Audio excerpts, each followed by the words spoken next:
Sir నాన్నగారి తరం నుంచి కూడా మీరు రాజకీయాలు చూస్తున్నారు. మీది కూడా ఎంతో గొప్ప అనుభవం. ఇప్పుడు రాజకీయాలను కూడా చూస్తున్నారు. సార్ ఎలా ఉన్నాయి మార్పుల్ని మీరు గమనిస్తున్నారా? ఒక రకమైన అశాంతికరమైన వాతావరణం కనిపిస్తున్నట్టయితే ఉంది ప్రస్తుతం. మీరేమనుకుంటున్నారు సార్? మీ అభిప్రాయం నా ఏంటి? అభిప్రాయం ఏంటంటే ఒక్కొక్క you can't compare two times.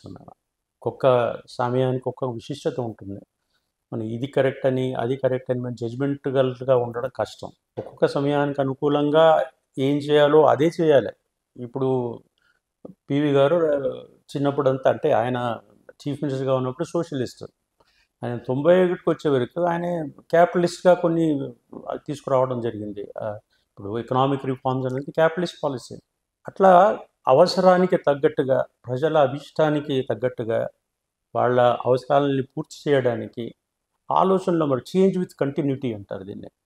అది అవసరం దేశం ముందుకు వెళ్ళాలంటే. పాలిటిక్స్లో ఇప్పుడు మా కాలం కూడా అనుకుంటే ఆ కాలంలో 70లో 80లో అప్పుడున్న రాజకీయాల్ని విపరీతంగా తిట్టేవాళ్ళు అప్పటి వారు. చిచిచి మా కాలంలో ఈ 50లో ఎంత గొప్పగా ఉండేది, 60లో ఎంత గొప్పగా ఉండేది, అలాంటి నాయకులు ఇప్పుడు కనబడట్లేదు అని ఇదే మాట ఇప్పుడు మేము అనుకుంటున్నామో అప్పుడు కూడా అనుకునేవాళ్ళం. సో ఆ కాలానికి ఏదో డిటీరియర్నట్టుగా అప్పటికే వాళ్ళు అనుకునేవాళ్ళు. ఇప్పుడు ఇంకొంత ఇంకో 10 సంవత్సరాలు అప్పుడు మనం అనుకుంటాం, అరే 10 సంవత్సరాల క్రితం ఎంత బాగుండేది ఎలక్షన్ మన పాలిటిక్స్ అని అనుకుంటాం. కాబట్టి ఇది సమయానుకూలంగా ఇది మారే ఏమంటారు పరిస్థితులు ఇవి. ఇది కరెక్ట్ అని ఇది తప్పని, ఈ జనరేషన్ చాలా గొప్పదని ఆ జనరేషన్ తక్కువదని we can't be judgemental about it. కాబట్టి ఈనాటికి ఇదే సరైన నిజమేమో కరెక్ట్ ఏమో, ఇంకా 10 సంవత్సరాల పోతే ఇంకెలా ఉంటుంది మనకు తెలియదు. ఇప్పుడు ఆర్టిఫిషియల్ ఇంటెలిజెన్స్ గురించి మాట్లాడుతున్నాం, అది ఏది కరెక్టో తెలియదు, ఏది రాంగో తెలియదు. డీప్ ఫేక్ అని వచ్చింది, అది మనం అసలు ఎంత డిసైఫర్ చేసినా అది కరెక్టా తెలియదు, నిజమా తెలియదు. ఏదో పెద్దవాళ్ళు ఎవరు మాట్లాడినట్టుగా ఉంటుంది, వాళ్ళు ఏదో పనులు చేస్తున్నట్టుగా ఉంటుంది. ఆ మనిషి కరెక్ట్ కాదు, ఆ మాట కరెక్ట్ కాదు. మరి ఇట్లాంటి రాబో మరి కాలంలో అవన్నీ వస్తాయేమో. అప్పుడు మనం అనుకుంటాం, అరే ఆ కాలంలో ఎట్లీస్ట్ మనుషులన్నా కరెక్ట్గా మాట్లాడేవారు, మనుషులు నిజమైన మనుషులను చూసేవాళ్ళు, ఇప్పుడు అంతా ఫేకే కదా అని మనం జడ్జ్మెంట్లు ఇప్పుడు అందుకని ఇప్పుడు మనం వి కాంట్ బి జడ్జ్మెంట్లు.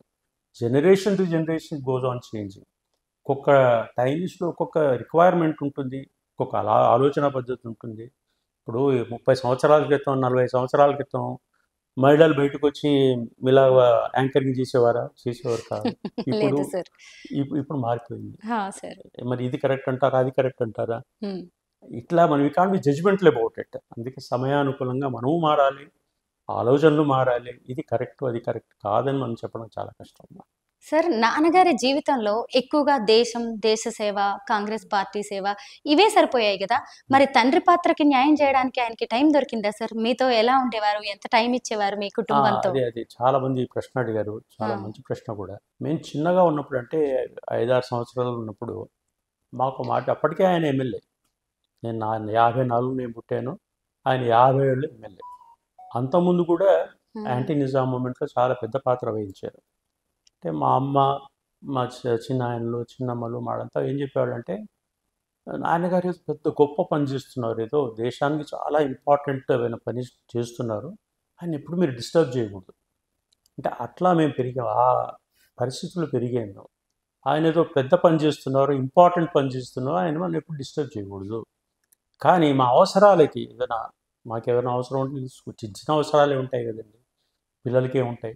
ఆ అవసరాలు ఏదైనా ఉంటే మా అమ్మగారు చూసేవారు. మా తర్వాత మా ఊరు వ్యవహారాలని మా అమ్మాయి చూసుకునేది. ఏదైనా పెద్ద అవసరం ఏదైనా ఉంటే, ఇప్పుడు పెద్ద డిసిషన్ ఏదైనా మేము 10th క్లాస్లో వెళ్ళిన తర్వాత, ఇంటర్మీడియట్ వెళ్ళిన తర్వాత ఏ సబ్జెక్ట్స్ తీసుకుంటే బాగుంటుంది ఇట్లాంటివి అంటే, ఆ కాలానికి మరి ఇంటర్మీడియట్లో డిసిషన్ మేకింగ్ అనేది చాలా పెద్ద నిర్ణయం కదా. అట్లాంటప్పుడే కానివ్వండి, మాకేదైనా బాధ చెప్పుకోవాలన్నప్పుడు హీ వాజ్ ఆల్వేస్ అవైలబుల్. ఎప్పుడు మాకు ఆ టైం ఇచ్చేవారు.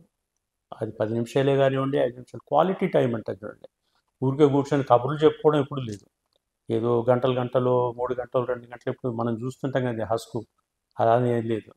కానీ ఉన్న టైం మాత్రం క్వాలిటీ టైం, 15 నిమిషాలైనా అని అది గుర్తుండిపోయేట్టుగా ఆ టైం మాతో స్పెండ్ చేసేవాడు.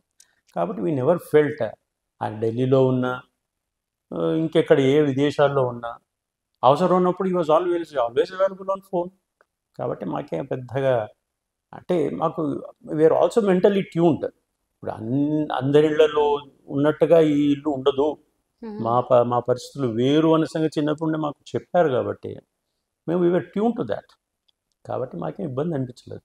మీ అక్క చెల్లెళ్ళు అందరూ ఎలా ఉన్నారు సార్? ఇప్పుడు పరిస్థితులు ఏంటి? ఇప్పుడు ఇద్దరు సిస్టర్స్ ఏమో అమెరికాలో ఉంటారు నా, ఇద్దరు డాక్టర్లు, they are well settled they.